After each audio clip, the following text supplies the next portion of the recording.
नगर परिषद निवडणुकीच्या प्रचाराला सुरुवात झाली असता नगर परिषद निवडणुकीच्या अनुषंगाने भाजपने रिसाला बाजार प्रभाग क्रमांक 3 येथे कॉर्नर सभेचे आयोजन केले। यावेळी आमदार तानाजी मुटकुळे यांच्यासह माजी नगराध्यक्ष बाबारावजी बांगर, जिल्हाध्यक्ष गजाननराव घुगे, के शिंदे, रामरावजी वडकुते आणि अन्य प्रमुख पदाधिकारी उपस्थित होते। यावेळी आमदार तानाजी मुटकुळे यांनी आपल्या भाषणात कळमनुरीचे आमदार संतोष बांगर यांचा चांगलाच समाचार घेतला। काय म्हणाले ते ऐका। आणि तिघांची निशाणी कमळ आहे आणि या कमळ निशाणीवर आपण मतदान करावं अशी प्रार्थना करण्यासाठी आम्ही आपल्याकडे आलो।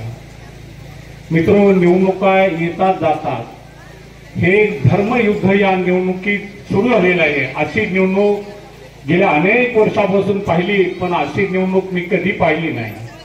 उमेदवार पळवणं, कोणाच्या घरी जाऊन त्याच्या घरच्या पोरांना रुमाल टाकणं किंवा तो प्रवेश झाला।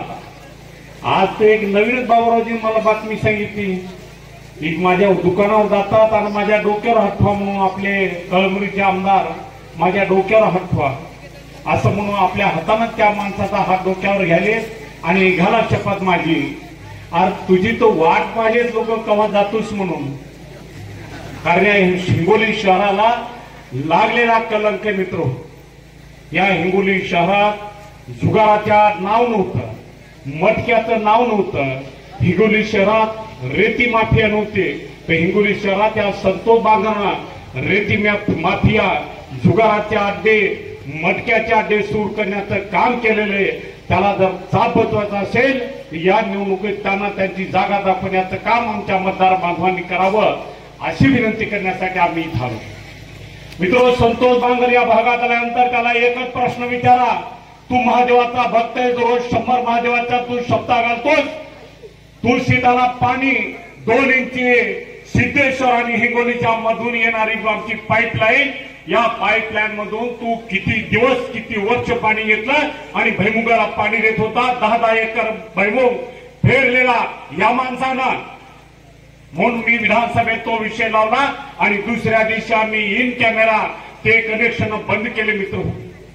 आणि हा काय या गावाचा विकास करतो म्हणतो, मी हे देतो मी ते देतो, कुणाला म्हणतो मी तुम्हाला जमीन घेऊन देतो, कुणाला म्हणतोय मी वक बोटा जमीन तुम्हाला देतो, कुण्या मुस्लिम भागात जाऊन म्हणतोय मी तुम्हाला मटण चिकन अनाज देण्यावाला मी संतोष बांगर म्हणणारा माणूस मित्र, ही वृत्ती तुम्हाला ठेचून काढावं लागणार आहे, तरच या हिंगोलीची शांतता, या हिंगोलीची आबद्धता राहील मित्रो। मी आपल्याला एक प्रश्न करणार आहे, भारतीय जनता पार्टीचा एखादा कार्यकर्ता मटका चालवताना दिसतो का? कधी एखादी बुक्की चालवताना दिसतो का? गुटखा विकताना दिसतो का? रेती विकताना दिसतो का? हा दिसलेला आपल्याला हा मळा कशाचा आहे? कशाचा मळा आहे? मला ते पूर्ण काम होणार बी नाही आता, कारण सगळं त्यांचा संपलेलं आहे। तो गोपाल दुबे नावाचा एक दुबे आणि हे तुमचं देव नाईक, हे दोन्ही मिळून वाळूचा धंदा करायची, वाळूची तस्करी करायची। आताही आमचे संतोषजी टारपे साहेब त्या काळात आमदार होते, ते माझ्याकडे दोन्ही घेऊन आले होते। मी म्हणला संतोषजी तुम्ही माझे मित्र आहात, ही चोर जर माझ्या पुढे उभी केली या दोन्ही क्षेत्राशिवाय मी हलणार नाही म्हणला। मला रेती माफीची लोकांची आवश्यकता नाही, ही गोष्ट खोटी असेल तर तुम्ही संतोष टारपे साहेबांना विचारा। मित्र, मी कधी लाड केला नाही, आगाऊ धंदे जे लोक करतात त्यांच्याशी माझा काही संबंध नाही। मी पुन्हा आपल्याला सांगणार आहे, हिंगोली शहराचं वाळवण, हिंगोली शहराचा दुगाराचा अड्डा करायचा असेल तर या लोकांपासून आपण सावध राहा। ही निवडणूक अत्यंत महत्वाची आहे आणि या निवडणुकीत विकासाच्या दिशेने काम करा। या रिसाला बाजार हा भारतीय जनता पार्टीचा बालेकिल्ला आहे आणि या भागातला एखादा रस्ता राहिलेला मला सांगा, एखाद्या जागेवर ड्रेनेज राहिले की मला सांगा। अनेक कामं करण्याचं भाग्य आम्हाला मिळालं। आता तुमच्या समोरच्या रस्त्याचं सुद्धा चौपदरीकरण चालू आहे, तुमच्या शेजारचं चिराक्षाच्या तलावाचं सुद्धा या महिन्यात आम्ही गाळ करणार। यावर्षी आम्ही पाणी साचू दिले नाही। एक अत्यंत स्वर्ग आम्हाला निर्माण करायचा आहे। जात पात धर्मभेद विसरून काम करणारी आमची वृत्ती आहे। देशाचे प्रधानमंत्री असो, महाराष्ट्राचे मुख्यमंत्री असो, इथं मी असो, आम्हाला सुद्धा 11 वर्ष तुम्ही बघितलंय, 11 वर्षाच्या कालखंडात एकही गद्दारीचं काम मी कोणाला करू दिलं नाही, मी सुद्धा केलं नाही.